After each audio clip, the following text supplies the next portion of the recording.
Your Excellency Prime Minister Lee, Managing Director of the Monetary Authority of Singapore, governor of reserve bank of India, Bharat और Singapore के मेरे साथियों, भारत और Singapore की मित्रता बहुत पुरानी है। समय की कसौटी पर हमेशा खरी उतरी है। हमारे पीपल टू पीपल रिश्ते इसका मुख्य आधार है। यूपीआई पे नाउ लिंक का लॉन्च आज दोनों देशों के नागरिकों के लिए एक ऐसा उपहार है जिसका वे उत्सुकता से इंतजार कर रहे थे। मैं भारत और सिंगापुर के लोगों को इसकी बहुत बहुत बधाई देता हूं। साथियों, आज के युग में टेक्नोलॉजी हमें अनेक प्रकार से एक दूसरे से जोड़ती है। फिनटेक भी एक ऐसा सेक्टर है जो लोगों को एक दूसरे से कनेक्ट करता है। सामान्य तौर पर इसका दायरा एक देश की सीमाओं के भीतर ही सीमित होता है, लेकिन आज के लॉन्च ने क्रॉस बॉर्डर फिनटेक कनेक्टिविटी उसके एक नए अध्याय का शुभारंभ किया है। आज के बाद सिंगापुर और भारत के लोग अपने मोबाइल फोन से उसी तरह पैसे ट्रांसफर कर पाएंगे जैसे वे अपने अपने देश के अंदर करते हैं। इससे दोनों देशों के लोगों को अपने मोबाइल से तत्काल कम खर्च में फंड ट्रांसफर करने में मदद मिलेगी। इस सुविधा से दोनों देशों के बीच रेमिटेंसेस का सस्ता और रियल टाइम विकल्प संभव हो पाएगा। इसका हमारे प्रवासी भाई बहनों, प्रोफेशनल्स, स्टूडेंट्स और उनके परिवारों को विशेष रूप से लाभ होगा।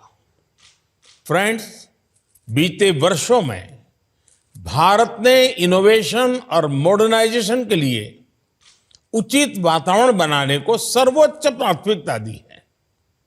हमारे डिजिटल इंडिया प्रोग्राम से देश ईज ऑफ लिविंग में भी बढ़ी है और ईज ऑफ डूइंग बिजनेस भी बढ़ा है। इससे डिजिटल कनेक्टिविटी के साथ फाइनेंशियल इंक्लूजन को भी अभूतपूर्व गति मिली है। डिजिटल इंडिया अभियान ने गवर्नेंस और पब्लिक सर्विस डिलीवरी में अभूतपूर्व रिफॉर्म्स को भी संभव बनाया है। ये भारत के डिजिटल इंफ्रास्ट्रक्चर की ही ताकत है कि कोविड पैंडेमिक के दौरान हम करोड़ों लोगों के बैंक खातों में सीधे पैसे ट्रांसफर कर पाए। फ्रेंड्स, 5 साल पहले मैंने सिंगापुर में कहा था कि फिनटेक, इनोवेशन और युवा ऊर्जा में विश्वास का एक बहुत बड़ा उत्सव है। फिनटेक और डिजिटल क्रांति में भारत की सफलता की अगुवाई हमारे टेक्नोलॉजी ट्रेंड युवा ही कर रहे हैं। आज फिनटेक की दुनिया में भारत के हजारों स्टार्टअप्स अपना लोहा मनवा रहे हैं। इसी ऊर्जा की वजह से आज रियल टाइम डिजिटल ट्रांजैक्शन के मामले में भारत विश्व के अग्रणी देशों में है। आज यूपीआई भारत में सबसे पसंदीदा पेमेंट मैकेनिज्म बन गया है। मर्चेंट्स और कंज्यूमर्स दोनों ने ही इसे ज्यादा से ज्यादा वे अपना रहे हैं। इसलिए आज बहुत से एक्सपर्ट्स ये अनुमान लगा रहे हैं कि जल्द ही भारत में डिजिटल वॉलेट ट्रांजैक्शन नकद लेन देन से अधिक हो जाएंगे।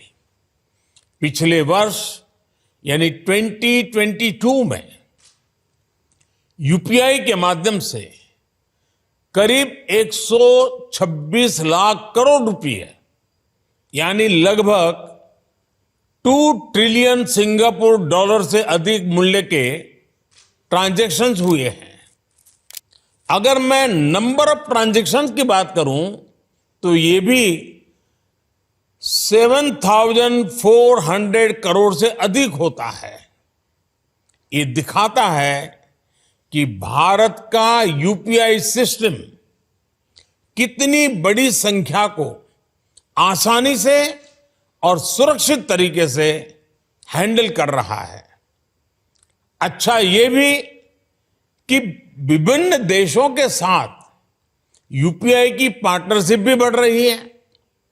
सिंगापुर पहला देश है जिसके साथ आज person to person payment facility launch हुई है। मैं सिंगापुर की मॉनेटरी अथॉरिटी, भारत के रिजर्व बैंक और इस प्रयास को सफल बनाने में जुड़े सभी लोगों का हार्दिक अभिनंदन करता हूं। मैं दोनों देशों की जनता को फिर से बहुत बहुत बधाई देता हूं और मैं प्रधानमंत्री जी का भी हृदय से बहुत बहुत आभार व्यक्त करता हूं। धन्यवाद।